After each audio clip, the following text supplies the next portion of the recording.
Chers étudiants, chers élèves, bonjour. C'est un grand plaisir d'être parmi vous lors de cette nouvelle leçon d'électricité destinée pour la deuxième année baccalauréat scientifique intitulée Oscillation libre dans un circuit RLC en série. Commençons tout d'abord par la situation problème. En électronique, un circuit RLC est un circuit linéaire contenant une résistance électrique, une bobine ou bien une inductance, ainsi qu'un condensateur ou une capacité.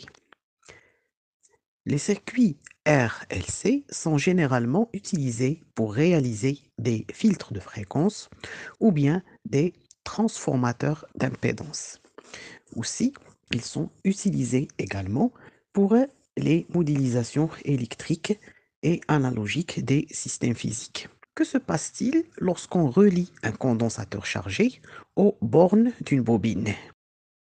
Et quelles sont les propriétés des oscillations électriques dans un circuit RLC série, comme indiqué dans la première figure ci-contre? Procédons maintenant à l'étude de la décharge d'un condensateur dans une bobine. On réalise le montage expérimental schématisé sur la figure 1. On charge le condensateur en plaçant le commutateur K en position 1.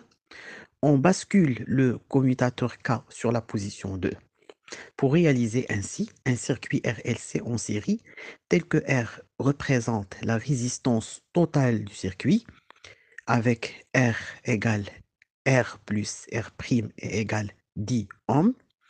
Le coefficient d'inductance a pour valeur 50 millihenry et la capacité du condensateur vaut 2 microfarads et la force électromotrice du générateur vaut 6 volts. Notons que l'unité de la capacité électrique, le farad, a été baptisée en hommage du grand physico-chimiste anglais Michael Faraday. Et le volt, l'unité de la tension électrique, vient du nom du physicien italien et l'inventeur de la première pile électrique, Alessandro Volta. Voilà ici, sur la figure 1, le montage expérimental permettant d'étudier un circuit RLC en série. Lors de cette étude, on aboutit à 3 régimes. Le premier régime pour la résistance nulle, c'est le régime périodique, comme indiqué sur la figure. Dans ce cas, la résistance est nulle, les oscillations sont périodiques, le circuit LC est alors le siège d'oscillation propre non amortie. Le régime est alors périodique et la période T des oscillations est appelée période propre.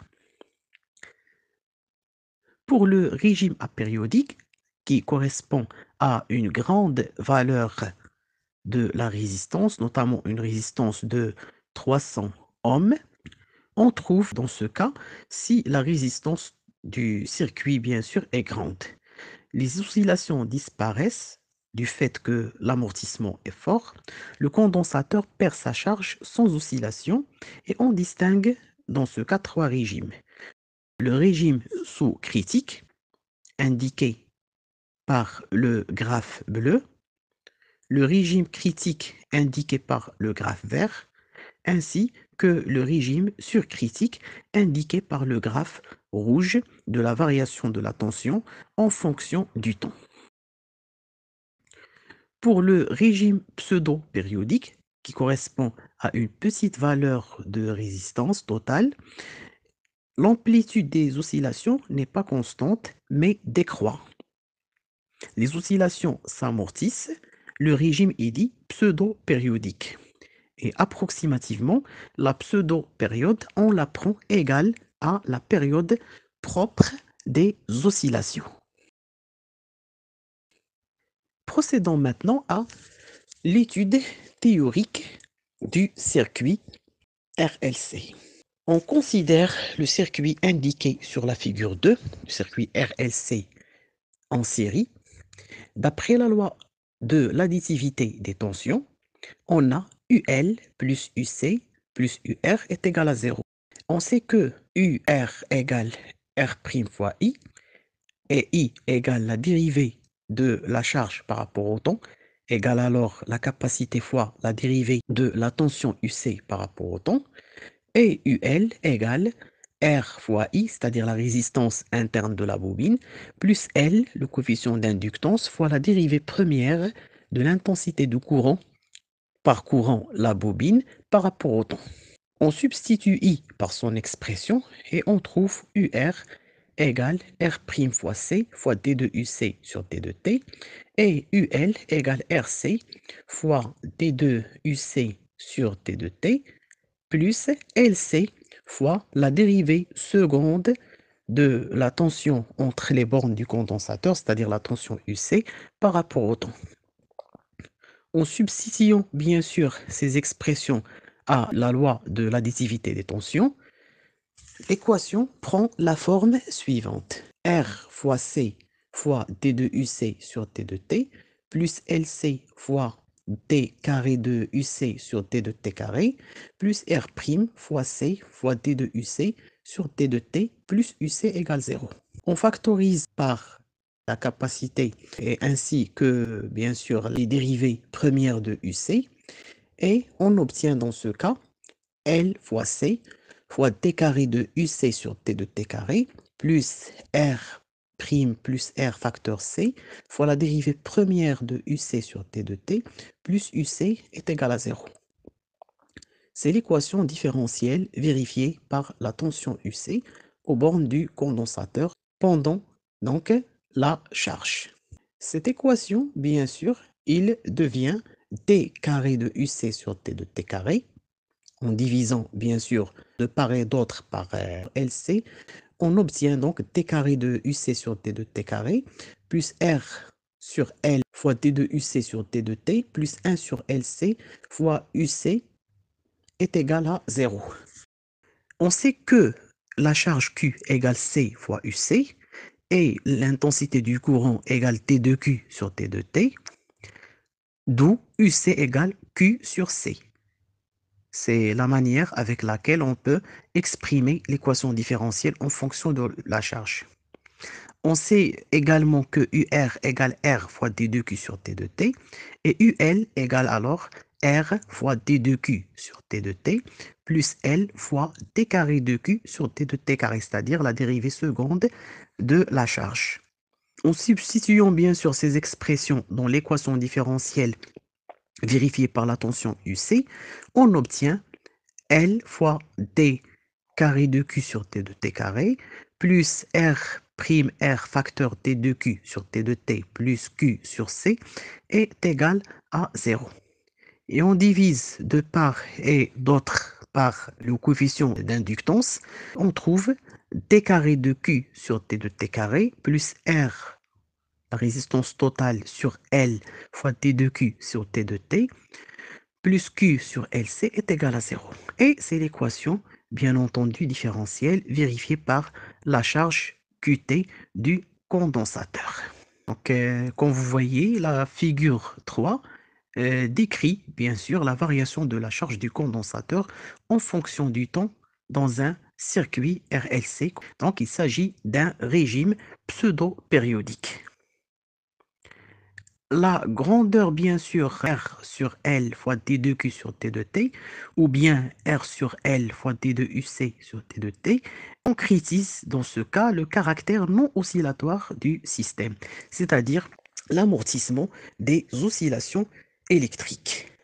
Passons maintenant au cas de l'étude théorique d'un circuit LC idéal, c'est-à-dire un circuit d'amortissement négligeable, où, dans ce cas, on a la somme des résistances, c'est-à-dire la résistance du conducteur ohmique plus la résistance interne de l'inductance ou bien de la bobine est nulle. Nous nous limiterons à l'étude analytique d'un circuit idéal, c'est-à-dire de résistance nulle, appelé circuit LC en série. L'équation différentielle de la tension aux bornes du condensateur se démontre ou bien on peut la retrouver comme ceci. On considère le circuit RLC en série de la figure 4, comme indiqué ici. D'après la loi d'additivité des tensions, on a UL plus UC est égal à 0. Et puisque I égale T de Q sur T de T égale encore C fois T de UC sur T de T et UL égale L sur T de I fois T de I sur T de T puisque la résistance de la bobine est négligeable, alors UL dans ce cas égale L fois C fois T carré de UC sur T de T carré. En substituant ces expressions dans l'équation de l'additivité des tensions, on peut écrire L fois C fois T carré de UC sur T de T carré plus UC est égal à 0. On divise les deux termes de l'équation du premier membre plutôt et on obtient bien sûr T carré de UC sur T de T carré plus 1 sur LC fois UC est égal à 0. Il s'agit donc d'une équation différentielle du deuxième ordre sans second terme. On sait également que la charge du condensateur est égale à C fois UC, c'est-à-dire UC égale Q sur C dans ce cas. On substitue bien sûr UC par son expression dans l'équation différentielle et on obtient l'équation différentielle bien sûr vérifiée par la charge QT du condensateur, c'est-à-dire la dérivée seconde de Q par rapport au temps plus Q sur LC est égale à 0. Passons maintenant à la solution de l'équation différentielle vérifiée par la tension, dans le cas du circuit LC, bien sûr, en série. Comme j'ai déjà mentionné auparavant, cette équation est une équation différentielle du deuxième ordre. On admet bien sûr, sans le démontrer, que la solution de cette équation s'écrit sous forme d'une équation ou bien d'une fonction sinusoïdale où UCT égale UM fois le cosinus de 2π sur T0 fois T plus phi, où UM est l'amplitude des oscillations, c'est-à-dire la valeur maximale, les minimales de la valeur bien sûr de la tension. Oméga 0 égale 2π sur T0 s'appelle la pulsation propre et elle s'exprime en radians par seconde, ou T0, la période propre du circuit LC, bien sûr, et elle s'exprime en secondes, et la phase est à l'origine des dates et s'exprime bien sûr en radians. Avant de procéder donc à la vérification de la solution dans l'équation différentielle, faisons bien sûr ou mettons l'accent sur quelques rappels mathématiques. Alors, la dérivée de la fonction cosinus par rapport à x, du cosinus ax plus b, où a est une constante, égale moins a fois le sinus de ax plus b. On se rappelle que mathématiquement que la dérivée de la fonction trigonométrique ou bien circulaire cosinus est moins le sinus. La dérivée du sinus de ax plus b égale bien entendu a fois le cosinus de ax plus b. Et le cosinus de x plus pi sur 2 égale moins sinus de x. Voici quelques relations utiles qui vont nous servir dans les développements ultérieurs. Déterminons maintenant l'expression de la période propre des oscillations électriques du circuit LC. Nous déterminons cette expression à l'aide de l'équation différentielle où nous dérivons mathématiquement l'expression de UC deux fois par rapport au temps, puis on la substitue dans l'équation différentielle. On a UCT égale UM cosinus de 2π sur T0 fois T plus phi. La dérivée première de cette fonction sinusoïdale est T de UC sur T de T égale moins UM fois 2π sur T0 fois le sinus de 2π sur T0 fois T plus phi. Dérivons une seconde fois donc la fonction sinusoïdale, c'est-à-dire la dérivée de cette fonction, on obtient dans ce cas donc dérivée secondaire de UC sur T de T carré égale la dérivée première par rapport au temps de la dérivée UC par rapport au temps, et on substitue l'expression de la dérivée première donc dans l'équation. Donc, on peut écrire dans ce cas d sur t de t égale moins um fois 2π sur t0 fois le sinus de 2π sur t0 fois t plus phi. égale, dans ce cas, moins UM fois 4pi carré sur T0 carré fois le cosinus de 2pi sur T0t plus phi. D'où on peut écrire moins 2pi carré sur T0 fois UC.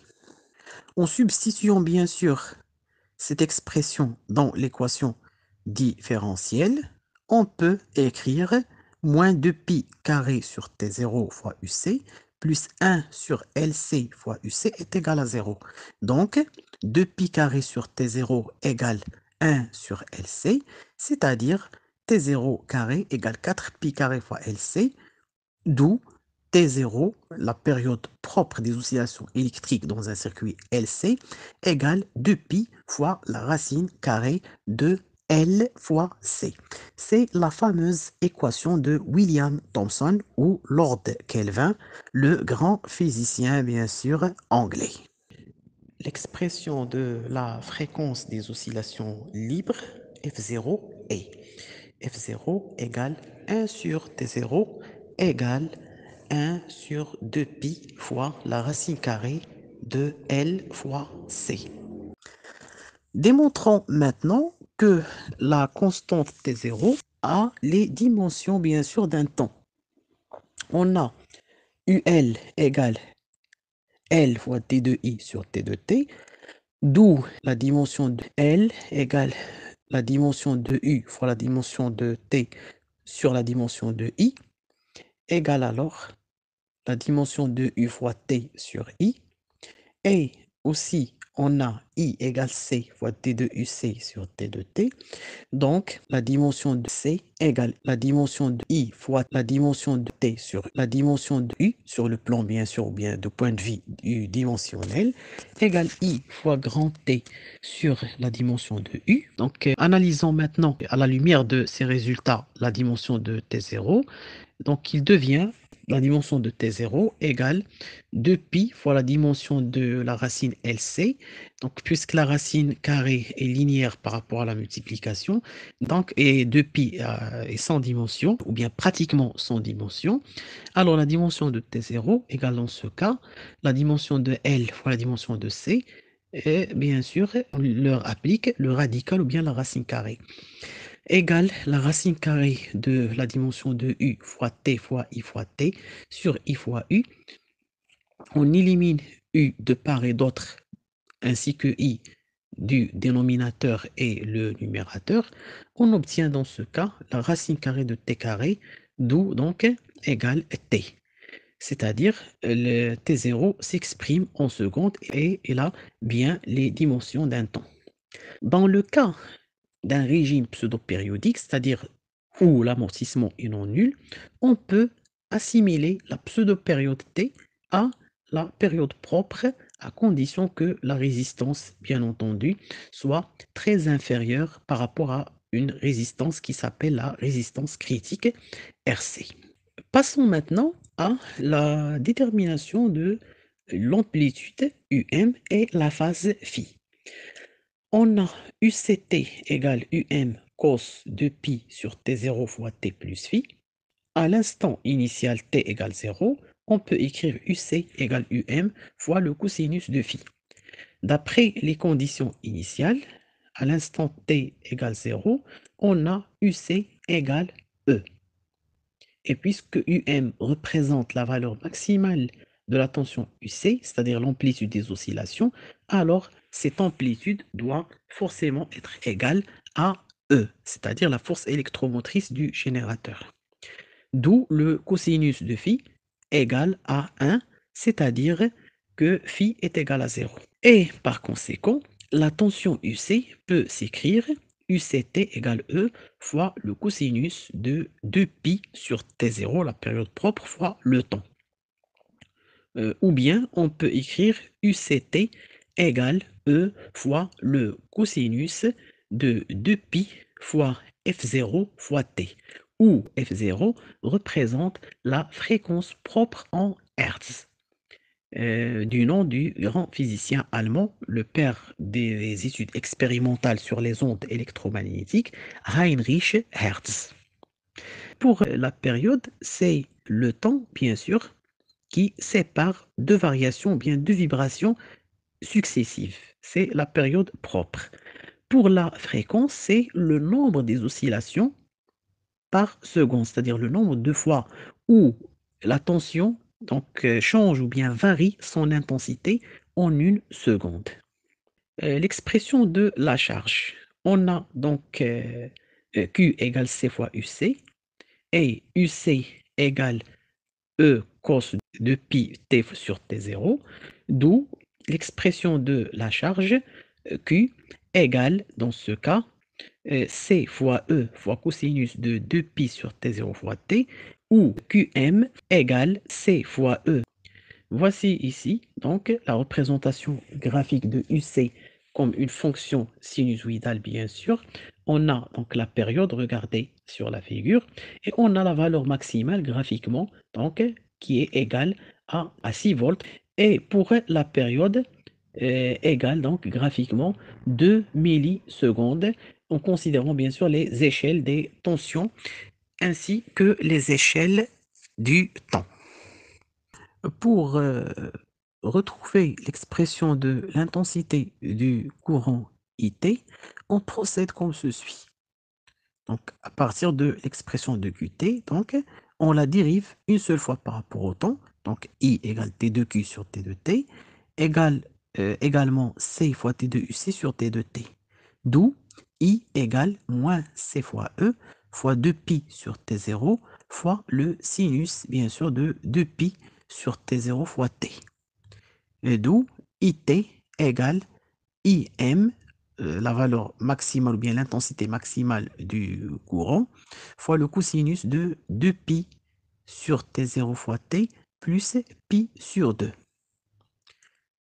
Ou bien IM égale 2pi C fois E sur T0 égale 2pi fois C fois E, et on remplace T0 par son expression, 2pi racine LC, égale finalement E, la force électromotrice, bien sûr, du générateur, fois la racine carrée de C, la capacité du condensateur, sur L, le coefficient d'inductance, bien sûr, de la bobine. Voilà ici, donc, sur la figure 5, on peut donc calculer graphiquement, bien sûr, l'intensité maximale du courant. Donc, il s'agit d'un courant alternatif sinusoïdal. Donc, IM égale dans ce cas E fois la racine de C sur L, égale, bien entendu, 2 fois 10 à la puissance moins 6, et la valeur, bien sûr, de la capacité en microfarad, divisé par 50 fois 10 à la puissance moins 3, c'est-à-dire la valeur de l'inductance en millihenry. Et on obtient, bien sûr, 37,9 milliampères. Il faut noter que l'unité de l'intensité de courant, l'ampère, est en hommage du grand physicien et le père du magnétisme, qui est bien sûr André-Marie Ampère, le physicien français. Maintenant, on va mettre en lumière ou bien en perspective l'étude des échanges d'énergie dans un circuit RLC. Dans les chapitres précédents, concernant bien sûr le dipôle RC et le dipôle RL, nous avons vu que le condensateur peut stocker de l'énergie sous forme d'énergie électrostatique, c'est-à-dire l'accumulation des charges, et la bobine peut stocker de l'énergie sous forme d'énergie magnétique. Maintenant, déterminons l'énergie d'un circuit LC en série. Dans ce circuit LC idéal, l'énergie totale est égale à la somme de l'énergie électrique stockée dans le condensateur et de l'énergie magnétique emmagasinée ou bien stockée dans la bobine. Et dans ce cas, on peut écrire ET égale EM plus EE égale 1 demi fois C fois UC carré plus 1 demi fois L fois I au carré. Dans le circuit LC, l'énergie totale, bien sûr, de ce dernier est constante au cours du temps. Donc, elle est conservative, c'est-à-dire sa dérivée première par rapport au temps est nulle. Lorsque UC égale UM, nous avons dans ce cas I égale 0. Et dans ce cas, l'énergie totale de circuit LC égale bien sûr à l'énergie électrostatique stockée par bien sûr la bobine et est égale dans ce cas 1 demi fois C fois UM carré. Lorsque UC égale 0, nous avons dans ce cas I égale IM, c'est-à-dire égale la valeur maximale de l'intensité du courant. Et dans ce cas, l'énergie, bien sûr, stockée dans le circuit LC est égale à l'énergie magnétique de la bobine, ou bien est égale à 1 demi fois L, le coefficient d'inductance, fois IM au carré. La figure 6 illustre l'évolution au cours du temps des énergies électriques EE et l'énergie magnétique EM, ainsi que l'énergie totale dans un circuit LC. Voilà donc la courbe qui illustre la variation de ces trois grandeurs par rapport au temps.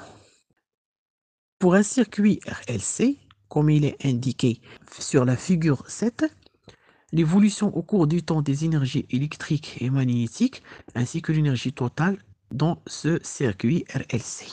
La nature de l'énergie stockée à l'instant t égale 1 milliseconde est électrique, car l'énergie magnétique dans cet instant est nulle.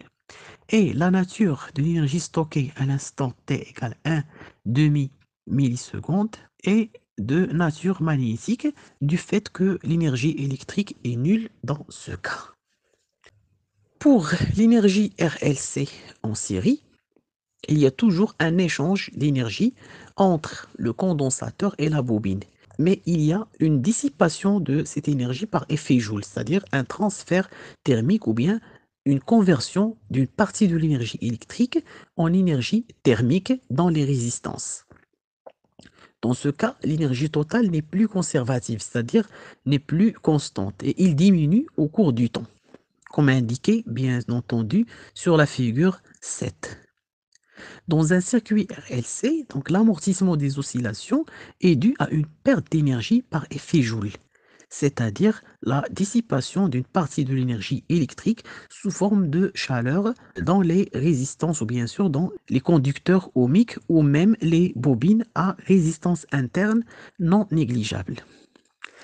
L'expression de l'énergie totale à l'instant t dans ce cas est égale à 1 demi fois C fois UC carré plus 1 demi fois L fois I au carré. On remplace UC par son expression, c'est-à-dire Q sur C. On obtient ET égale dans ce cas 1 demi Q au carré sur C plus 1 demi L fois I au carré. Démontrons que l'énergie dans le cas du circuit RLC n'est plus conservative. On a démontré précédemment que ET égale 1 demi fois L fois I carré plus 1 demi fois C fois UC carré. Et avec I égale T de Q sur T de T égale C fois T de UC sur T de T, la dérivée bien sûr de l'énergie totale par rapport au temps devient comme ceci. Donc on dérive les deux termes séparément par rapport au temps du fait de la linéarité de l'opérateur, bientôt l'opération de dérivation par rapport à l'addition. On écrit donc T de D sur T de T de 1 demi Li carré plus D sur T de T de 1 demi fois C fois UC au carré égale alors L fois I fois T de I sur T de T plus C fois UC fois T de UC sur T de T égale dans ce cas I fois L fois D de I sur T de T plus UC égale donc I fois LC fois T carré de UC sur T de T carré plus UC puisqu'on a substitué I par son expression.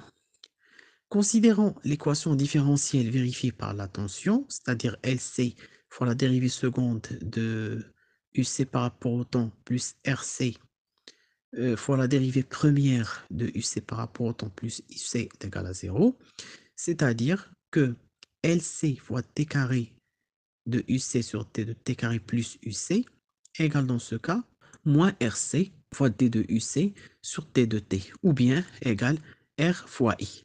Donc la dérivée de ET par rapport au temps égale I fois moins R fois I. D'où la dérivée bien sûr de l'énergie totale par rapport au temps égale moins R I au carré, c'est la fameuse loi du Joule.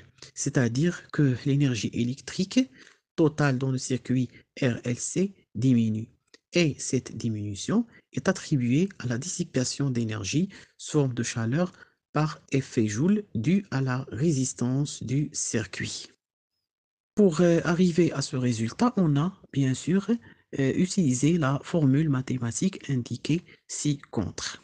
Passons maintenant au quatrième et au dernier paragraphe. C'est l'étude des échanges d'énergie dans un circuit RLC.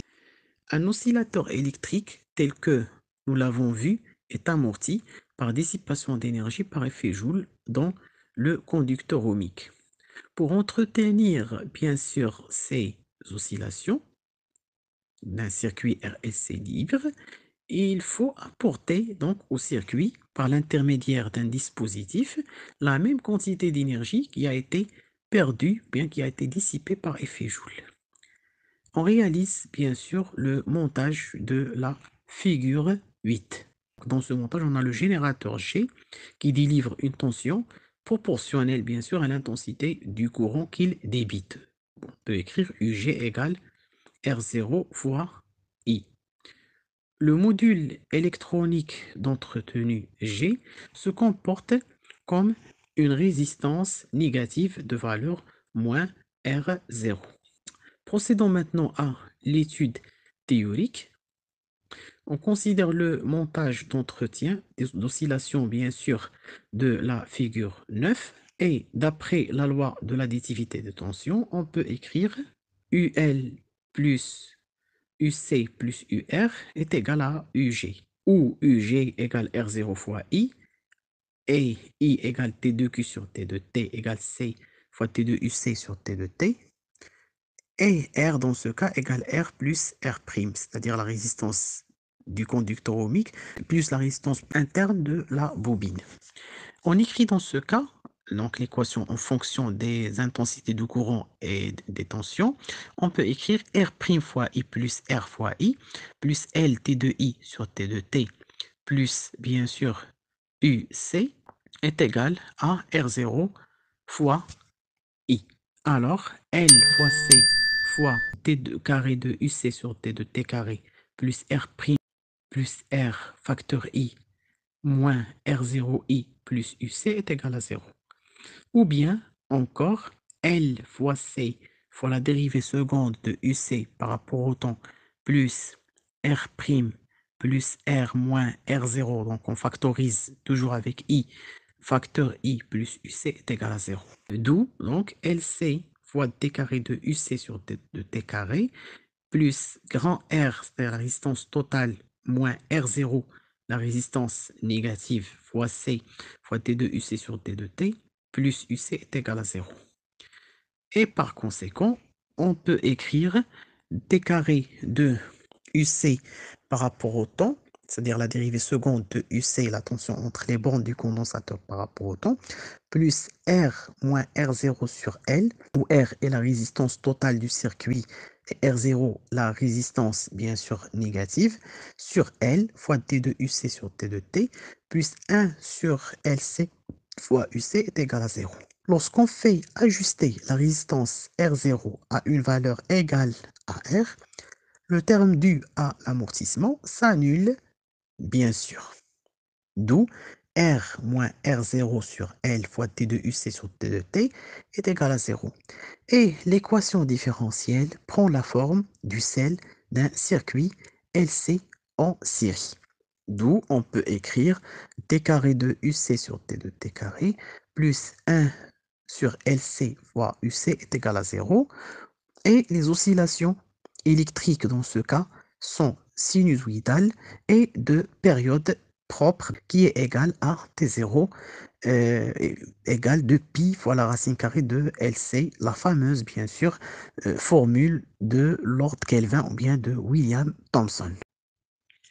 Et pour clore avec cette leçon, on passe finalement à l'exercice d'application. On charge totalement un condensateur de capacité C égale 17 microfarads par un générateur idéal de force électromotrice E et on le monte à une bobine d'inductance L et de résistance R à l'instant initial t égale 0. On visualise par un oscilloscope la courbe qui représente la tension UCT en fonction du temps.